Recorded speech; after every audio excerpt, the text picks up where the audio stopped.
Hi viewers, welcome to our channel. Pushpa నటుడు శ్రీతేజ్ పైన case అయితే నమోదైపోయింది. సో ఈయన లక్ష్మీస్ ఎన్టీఆర్ సినిమాలో చంద్రబాబు నాయుడు గారి పాత్రను కూడా పోషించారు. ఆ మధ్య అప్పటి నుంచి కాస్త గుర్తింపు అయితే తెచ్చుకున్నారు.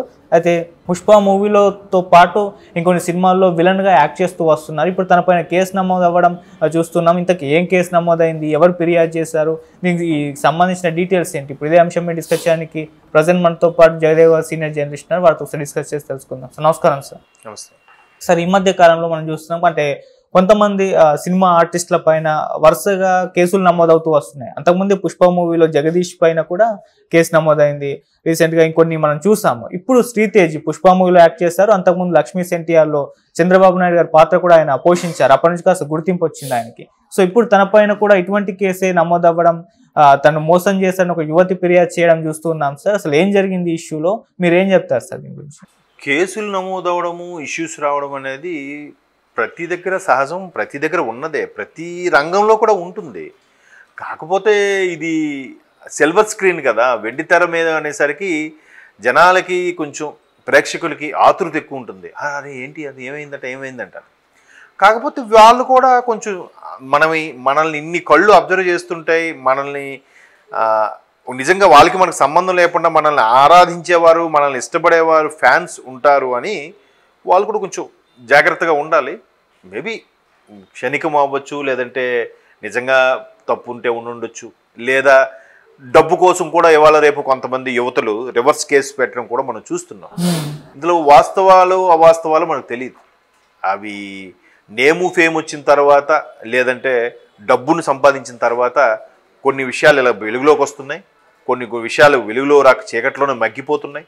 మరికొన్ని కేవలం డబ్బుని బ్లాక్మెయిల్ చేయడం కోసం, తీసుకోవడం కోసం కూడా కొంతమంది చేస్తున్నారు. సో శ్రీతేజ్ లక్ష్మీస్ ఎన్టీఆర్ కాదు, బాలయ్య గారు నిర్మించిన ఎన్టీఆర్గా యాక్ట్ చేసిన కథానాయకుడు సినిమాలో కూడా ఈయన రాజశేఖర రెడ్డి లాగా యాక్ట్ చేశారు. ఈయన చంద్రబాబు నాయుడు గారి లాగా రానా యాక్ట్ చేశారు, రాజశేఖర రెడ్డి గారి లాగా ఈయన శ్రీతేజ్ యాక్ట్ చేశారు. తర్వాత చాలా మంచి మంచి క్యారెక్టర్, మారేడుమిల్లి నియోజకవర్గం అని ఉంటుంది, అందులో కూడా మంచి హీరోలు పోషించాడు ఆయన. అది సినిమా బాగుంటుంది కూడా.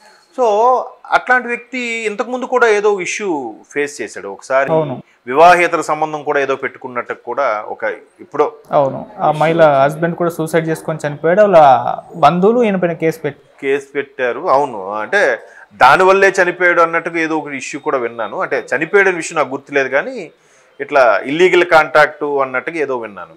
తర్వాత ఇప్పుడు అమ్మాయి యువతది. ఈ సినిమాల్లో మీరు అన్నట్టు జగదీష్ సంబంధించి కూడా పంజాగుట్ట పోలీస్ స్టేషన్లో కేసు నమోదైంది. ఇది కూకటపల్లిలో జరిగింది. అలాగే రీసెంట్గా ఆయన ఎవరు, శ్రీహర్ష సాయి గాల యూట్యూబర్, ఆయన మీద కూడా ఒక అమ్మాయి ఎలిగేషన్, అమ్మాయి డబ్బు కోసమా ఏంటా అన్నది. ఇంకా మరి జానీ మాస్టర్ అంటే మరీ దారుణం. ఎంత దారుణం అంటే జానీ మాస్టర్ గారు తప్పు చేశారా చేయలేదా అన్నట్టు మనకు సందర్భం తెలియదు మనకి ఇంకా పూర్తిగా. ఆయనకి విడుదల చేసినా కూడా ఆయన బెయిల్ క్యాన్సిల్ చేయాలని వాళ్ళు సుప్రీంకోర్టు కూడా అప్పీల్ చేశారంటే తెరవనికి ఏదో పెద్ద కుట్ర జరుగుతుందని అర్థమవుతుంది. అంతే కదా, ఆయన ఏమి గుండెలు తీసిన బొంట, ఏమి పెద్ద పెద్ద నేరాల ఘోరాలు టెర్రరిస్ట్ లాగా ఏం చేశాడా ఆయన? మరి ఆయన మీద ఆయన బెయిల్ క్యాన్సిల్ చేయని సుప్రీంకోర్టు వరకు వెళ్ళారంటే ఆ డాన్సర్ ఎవరైతే ఉన్నారో ఆ అమ్మాయి ఏమి ఆధారం లేక కదా ఇందరు రెసిడెంట్గా జాయిన్ అయింది. అఫ్కోర్స్ మీ టాపిక్ డీవియేట్ అవుతుందేమో శ్రీతేజ్ నుంచి.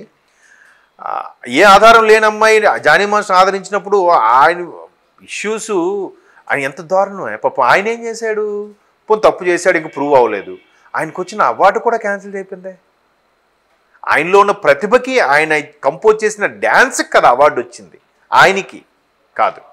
ఆ డ్యాన్స్ కంపోజ్ చేసిన మాస్టర్ కొరియోగ్రాఫర్ ఎవరు అంటే జానీ మాస్టర్ కదా. సో అతను ఒక్కడే కాదు, అతనితో పాటు అసిస్టెంట్లు కూడా చాలా కష్టపడి ఉంటారు కదా. స్టెప్ రిహార్సల్ చేయించడము, ఒకడు ధనుష్ లాగా, ఒకడు నిత్యమైన లాగా డ్యాన్స్ చేస్తే, లేదా ట్వింకిల్ ఖన్నా, అది రాశి ఖన్నా లాగా ఇద్దరు యాక్ట్ చేస్తే ముందు వాళ్ళు చూసి వీళ్ళు ప్రాక్టీస్ చేస్తారు. మరి వాళ్ళకి కూడా వచ్చినట్టు అవార్డు వాళ్ళు కూడా తీసేసినట్టేగా. అంత కక్ష ఏంటి అంటే ఏదో జరుగుతుంది. సో ఇక్కడ కమింగ్ టు ద పాయింట్, ఇక్కడ కూడా రెండు వైపులా ఉన్నాయి. ఇప్పుడు మొన్న కూడా ఒక మిత్రుడు విడాకుల కేసుకు సంబంధించి ఇట్లా ముందు దిశ వాళ్ళు కౌన్సిలింగ్ చేస్తారు.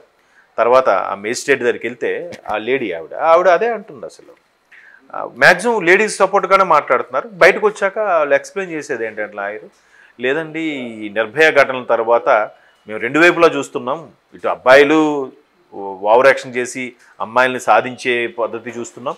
అమ్మాయిలు కూడా ఓవర్ ఎక్స్పెక్టేషన్స్తో వీడు మమ్మల్ని సాటిస్ఫై చేయట్లేదు, మా కోరికలకి రీచ్ అవ్వట్లేదు అని చెప్పి వాళ్ళు రివర్స్లో వేరే వాడిని చూసుకొని లేదంటే ఇంకోటి పెళ్లి చేసుకుందాం అనే ఉద్దేశంతోనో వీళ్ళపై లేనిపోని కేసులు పెట్టే అంశం కూడా చూస్తున్నామండి. రెండు వైపులా ఉంది. ఒకరిని ఎత్తి ఒకరిని దించే పరిస్థితి లేదు. ఇద్దరు కూడా అలాగే ఉంది అన్నట్టు కూడా ఏదో అమ్మాయి ఇష్యూ. ఓకే, మరి ఏదో అమ్మాయి ఇది అన్నట్రా, ఏదో చేశాడంట్రా, అట్ట చేశాడంట్రా, ఏదో ఇదైందంట్రా, అట్లా అట్ట కాబరులతోనే పాపం వాళ్ళు ఇజ్జతని వాళ్ళకి వచ్చే అవకాశాలు కూడా ఒక విధంగా కోల్పోతుంటారు. వెంటనే ఎలా ఉంటుందంటే ఏమయ్యా మొన్న ఎప్పుడో ఈయన ఏదో అవకాశాలకు వెళ్ళాడు అనుకో, మొన్న ఏదో ఇష్యూ వచ్చిందన్నా కదా, సరే మరి టచ్లో ఉండి చూద్దాం. అదొక బ్యాడ్ రిమార్క్ కదా. హీరోలకు కూడా చాలా మందికి చాలా వాళ్ళతో ఎలిగేషన్స్ అవి ఉన్నాయి. ఇప్పుడు నిన్న పుష్ప ఫంక్షన్లోనే చూడండి, రష్మి మాట్లాడుతున్నప్పుడే మీరేంటి మీ ఫ్యూచర్లో మీ ఒరిజినల్ క్రష్ ఎవరని అడుగుతున్నారు. అందరికీ తెలిసిందే, నేనెందుకు చెప్పాలని నవ్వేసిందాం. ఆమె ఇష్టం అది. ఆమె ఎవరితో తిరుగుతుందో, ఎవరితో వెళ్తుందో, ఎవరిని పెళ్లి చేసుకోబోతుందో అది అనవసరం. కాకపోతే ప్రేక్షకుడిగా ఒక యాంగ్జైటీ అనమాట.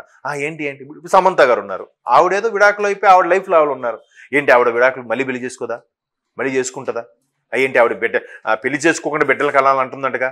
ఇదేంటి ఎందుకు అవన్నీ? ఎవరి పర్సనల్ లైఫ్ వాళ్ళకు ఉంటుంది. కాకపోతే సెలబ్రిటీస్ అనేసరికి మనం మరీ భూతత్వం పెట్టి మరీ కిలికేస్తూ ఉంటారు. ఏంటి ఆ అమ్మాయి ఎందుకు అలా చెప్పింది, అరే ఎందుకు శ్రీతేజ్ ఎందుకు ఆ అమ్మాయిని అలా చేశాడు, లేకపోతే పుష్పలో జగదీష్ కేశవ ఎందుకు అట్లా అమ్మాయిలతో ఏంటి, ఏమో ఈయన చేశాడో ఆమె ఈయనకి అలా చేస్తుందో మనకు తెలియదుగా. ఒకవేళ నిజంగా నేరం చేస్తే వదలరుగా. అంతకుముందు ఆయన ఎవరు యూట్యూబ్లో ఉండేవాడు, ఆయన బిగ్ బాస్ కూడా షణ్ముఖ్, ఆయన కూడా ఇష్యూ ఏం చూసారు, ఆయన ఏదో డిప్రెషన్లో ఉన్నాడు. అలా అన్నీ కోసం ఒక అమ్మాయి ఇలాగే ఏదో ఇష్యూ అయిందని వెళ్తే వాళ్ళ అన్నీని వెతకడం కోసం పోలీసులు వెళ్ళేసరికి ఈయన డ్రగ్స్ తీసుకుంటున్నట్టుగా ఈయన అరెస్ట్ చేయాల్సి వచ్చింది. మేబీ ఇప్పుడు ఈ సిటీలో కూడా చాలామంది పెద్ద పెద్ద ఇళ్లలో లేదంటే చాలా కాస్ట్లీ పబ్బుల్లో 12 తర్వాత ఒక రకమైన నడుస్తున్నాయి అట. ఇది కూడా చెప్తున్నాను అట అని మనకు తెలియదు, అక్కడ ఇక్కడ వార్తల్లో వినదని న్యూస్లో చూసింది.